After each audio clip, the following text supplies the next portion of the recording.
Hai guys, oke guys, kali ini saya kongsikan kisah yang benar-benar terjadi dalam kehidupan sahabat saya.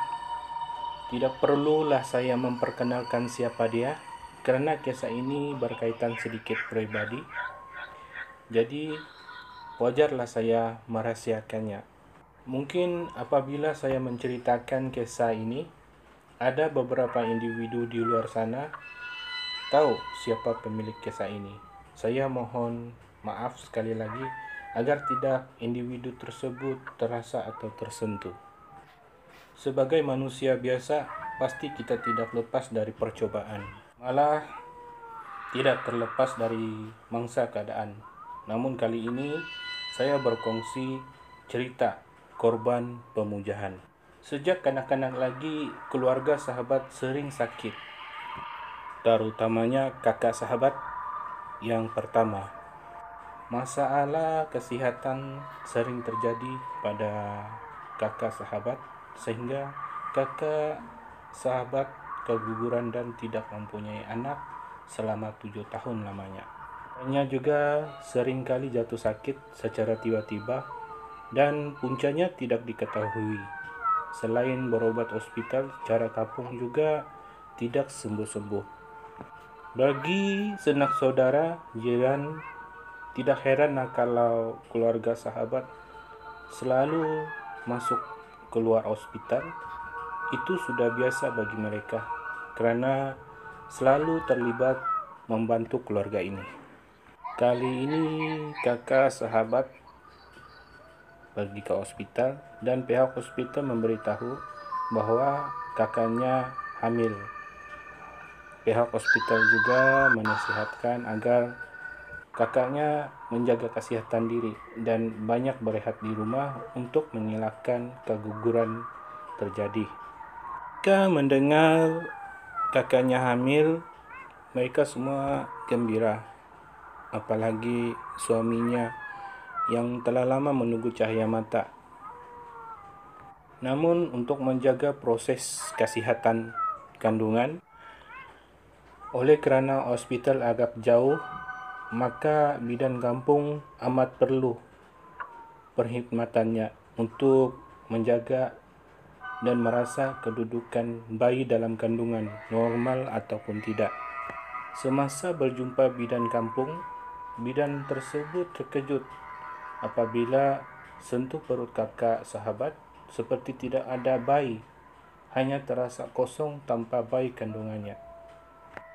Padahal usia kandungan hampir 3 bulan lebih. Ini membuatkan bidan kampung heran. Dan untuk memastikan lebih jelas, bidan meminta kakaknya ke hospital, memastikan kandungan itu tidak bermasalah.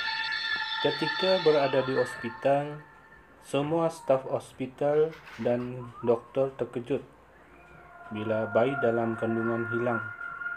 Menjadi tanda tanya, bagaimanakah itu boleh berlaku? Sejak peristiwa itulah kakak sahabat kesehatannya semakin terjejas. Mungkin karena terlalu sedih ataupun terkenang peristiwa itu. Dan kakak sahabat semakin tenat.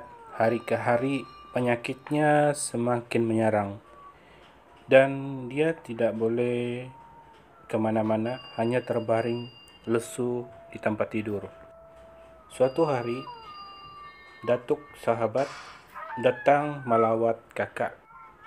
Memang jarang sekali melihat datuknya melawat mereka.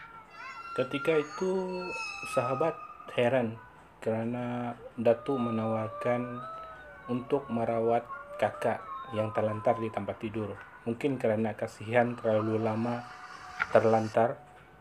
Memang sahabat saya pernah menceritakan pada saya yang datuknya bukan orang sembarangan. Selain berilmu, datuk juga pandai berobat.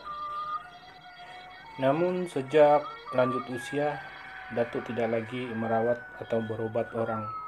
Tetapi sekarang datuk teringin merawat kakak. Mungkin kasihan melihat cucunya terlantar. Sebenarnya sahabat memang tidak rapat kepada datuk. Sebab mungkin kerana kisah lama, sejak nenek meninggal dunia melahirkan ibu? Ya, biarkanlah itu hanya kisah lama. Tidak perlu diungkitkan lagi, kata sahabat saya. Seumur hidup sahabat memang tidak pernah merasakan kasih sayang seorang nenek, apalagi datuk. Neneknya meninggal ketika ibu dilahirkan. Datuk pula tidak bertanggung jawab, pergi berkawin dengan wanita baru.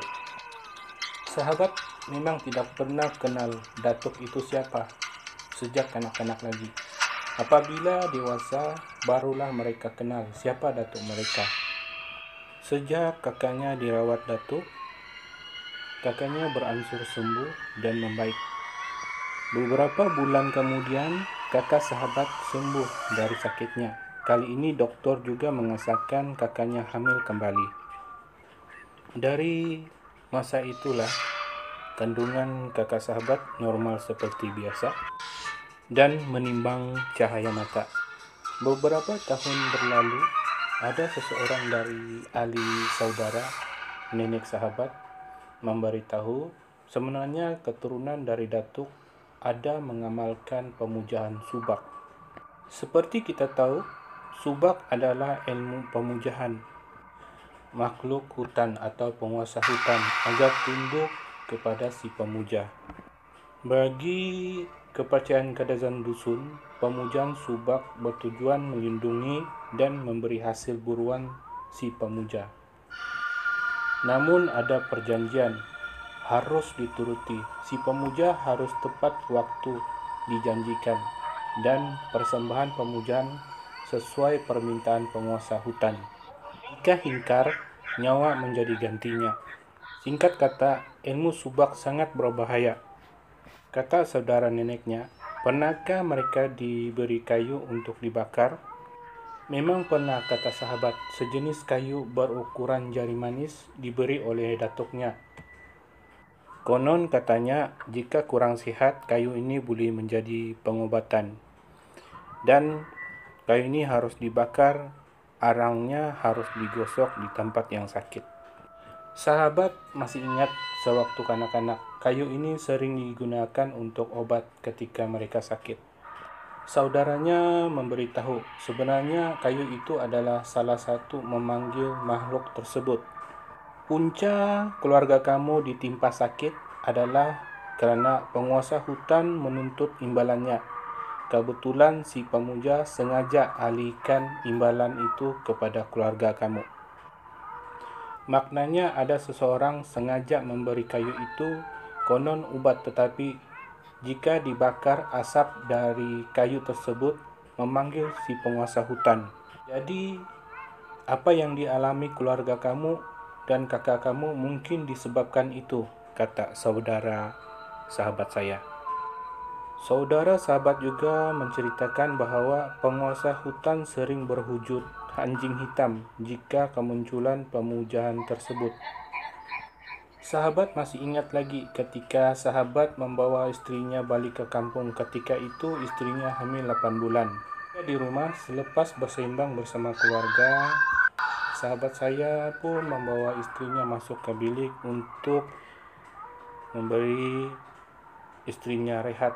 Takut istrinya kelelahan karena istrinya hamil.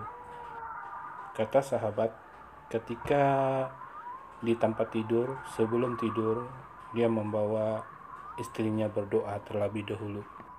Jam 1 malam, kakak sahabat datang mengejutkan sahabat dan amat heran. Ketika itu, kakak sahabat seolah-olah ketakutan dan ada sesuatu yang terjadi. Sahabat juga bertanya kepada kakaknya, kenapa, apa yang terjadi? Tetapi kakaknya berkata, esok pagi baru mereka ceritakan semua apa yang terjadi. Keesokan harinya, kakak sahabat pun menceritakan apa yang terjadi semalam. Kakaknya menceritakan semalam dia melihat 2 ekor anjing hitam masuk di bilik sahabat. Bila kakaknya ke bilik sahabat, anjing seekor marah melihat kakaknya. Tetapi yang seekor pula mendekati istri sahabat dan ingin menjilat kaki istri sahabat. Tetapi anjing tersebut seakan tidak dapat rapat ke kaki istri sahabat kerana seakan-akan ada tembok di depan yang menghalang anjing tersebut. Oleh kerana anjing tersebut seakan tidak dapat rapat ke istri sahabat, tiba-tiba anjing tersebut hilang dari pandangan. Sahabat saya yakin bahawa selama ini kandungan kakaknya bermasalah, selalu keguguran disebabkan diganggu pemuja subak, dan kini hampir-hampir istrinya yang menjadi korban. Apa yang menjadi tanda tanya bagi keluarga sahabat ketika itu? Siapakah pelaku yang sengaja alihkan imbalan atau korban kepada keluarga sahabat? Kerana selama ini keluarga sahabat tidak tahu menau karena dikorbankan oleh seseorang. Oke guys, itulah sedikit sebanyak kisah yang saya kongsikan tentang pengalaman sahabat saya ketika dia menceritakan kisahnya. Jadi kuncinya guys, janganlah kita mengamal ilmu-ilmu hitam ataupun kejahatan, karena ini akan membinasakan kita. Tetapi amalkanlah ilmu Tuhan, karena Tuhan yang Maha Esa yang tahu segala nyawa dan kehidupan kita. Semoga terhibur dan nantikan kisah selanjutnya di Mitos Misteri Channel. Jangan lupa ya guys, subscribe, like, komen, dan share. Terima kasih. Bye-bye.